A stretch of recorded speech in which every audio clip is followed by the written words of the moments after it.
Hi, everyone. This is Tracy Malone from NarcissistAbuseSupport.com. I am going to talk to us about something today that's a small little topic that I hear every single day. Narcissism is just a trend. It's a buzzword. Everyone's calling everyone else a narcissist. Well, it is a lot more popular. And someone just asked me, well, why is it so much more popular? Well, first of all, there's a lot more education for one thing, right? There's proof and evidence of some statistics that show there's a shit ton of narcissists in our country. And I beg to say that it's not the narcissist that we're counting, because I'm going to give you a factoid, okay? So in the United States in 2023, there were 340 million people. Now, the statistics are saying that between 5 and 8% of the population has NPD, full on NPD. Exactly who is doing this testing? Because I know a lot of people with a lot of narcissists, and their narcissist didn't raise their hand and say, I'd like to say I'm a narcissist, count me in. Like, the stats can't be right. They're just too low. But let's pretend for a minute that that is the number, right? So what is 5 to 8% of the population, which is the number of narcissists, right? That means that there's like, 17 to 27 million narcissists in the country. Now they have victims. The victims are who we should be counting, because a narcissist has never just injured one person. It just doesn't happen unless they died when they were 3. Like, there's just no way. It just kept going and going. And the trail, as you know, is scorched earth. The trail of victims spreads far and wide. They abuse people at work. They abuse people, and don't forget it, at Starbucks. They abuse their partners. They abuse the next partner. They have 15 ex-wives or ex-husbands, right? They are a path of destruction. They destroy their children's life. Half of my practice is treating adult children of narcissists, and they're 40 years old or older, as I was when I learned about it, and went, how could I not see this? But then, because I didn't see it, I dated them, right? They're everywhere. So let's take that victim number off of that number to at least say they hurt 10 people in their life, right? That's very low. That means 170 to 270 million people are victims of narcissistic abuse. So of course we've got to talk about it. Of course we've got to bring this stuff out there, right? The population is getting more aware because of YouTube. Thank you, YouTube University. Because of blogs and things like Reddit and TikTok, and the education is reaching more people than it ever could before. There's more books. There are books on everything narcissist, and there's hundreds of them. Years ago, there was just one book on narcissistic parents, one book on a covert narcissist, right? There weren't enough to say, hey, you know what you're seeing sounds like this. Even therapists are not trained on how a narcissist actually appears, how they present themselves, what tactics they do, what strategies they do. So not the people that were going to the therapist prior to this didn't have someone that could say, you know what, these behaviors sound an awful lot like a narcissist.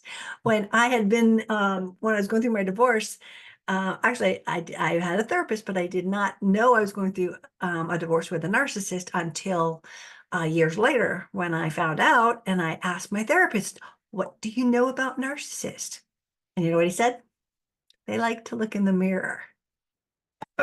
No, that advice could cause me to go into the next, relationship, because no one said in the first one, this is something you should not tolerate. No one ever pointed these things out.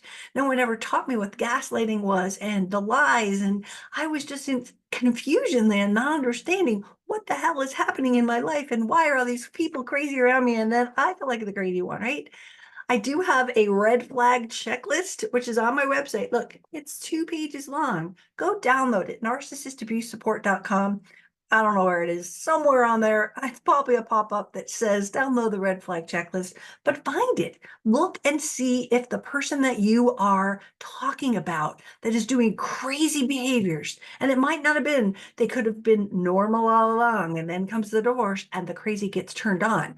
That's because their entitlement kicks in. That's because they don't want to lose anything.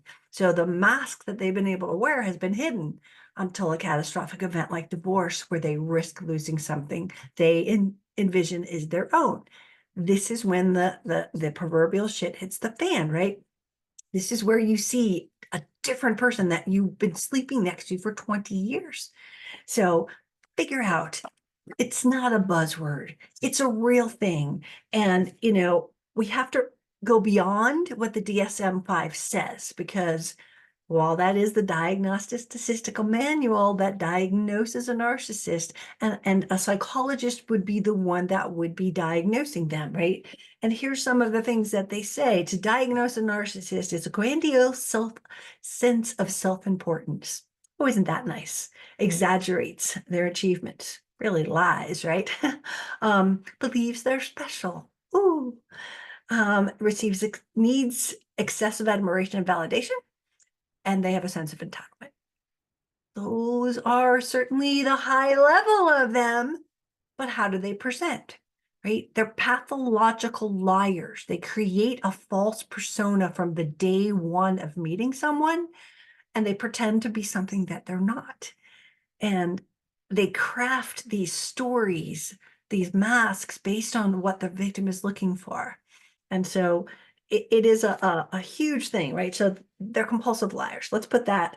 They make false allegations. They let's just see. Let's take our list, because I only have a few here. They smear people. They smear people against you. So if you are their spouse, or you are within a relationship with them, they're going to tell everyone that you are a bad this, a bad that, you do this, you're an alcoholic. They're going to smear you so that they can gain the upper edge of even your own family and your friends. So we also have to remember the charm. In the beginning, they're so sweet. They are so kind. They are so giving. They're so loving. They're everything you ever dreamed of, until they're not, until they have you hooked. And I had a bride on her wedding day get punched in the face. And he said, you do what I say from this point forward. She didn't see it. He didn't wait to get to the hotel, for God's sake, right? Turn on the dime. You can see them once they have you, that nice person goes away. So lots of things. Charm, status oriented. They have to hang out with status people because they're so important, that sense of entitlement, right? For the victim, you always feel like something's wrong. Can't put your finger on it, but they're not cooperative. They're controlling. They isolate you. They don't want you to have friends. They don't want you going out with your, if you're a female, with your male friends. No, that's not allowed. In fact, after that gets taken away from your life, all of a sudden your regular friends, your girlfriends are taken out of your life because they need to isolate you. And it's not always in the controlling way. It is in this passive aggressive, but I want to spend time with you. Pity, blah, blah, blah. Narcissists are also always victims. That's something to look for, right? If they are victims and everything happens to me and my ex was crazy and blah, blah, blah, right? Look and pay attention to those things, because that's the reality of all of this, right? I'm just trying to see what else I have checked on here. They use the silent treatment and ghosting. That's a big one.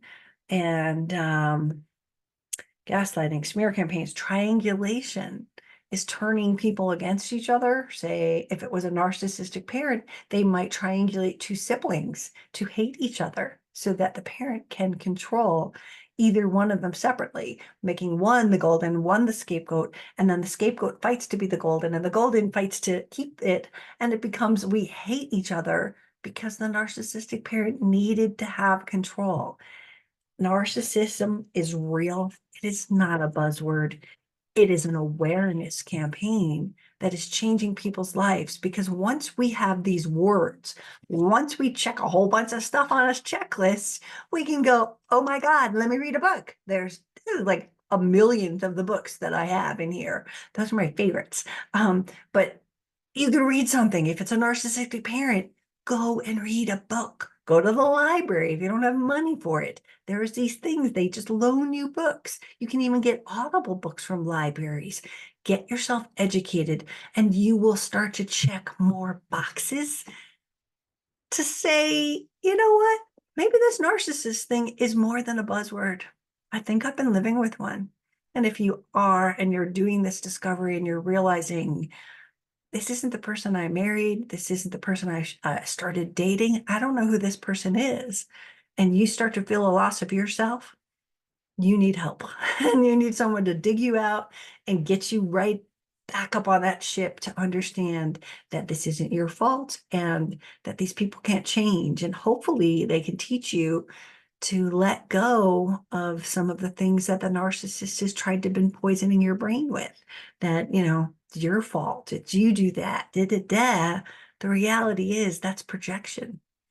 And they're gonna sit there and tell you everything that they're doing. So if you're like, I never did that, well, it's because they're confessing. So anyway, there's a lot we could talk about all day long. This is Tracy Malone. I just wanted to talk about narcissism being a buzzword versus really a real thing.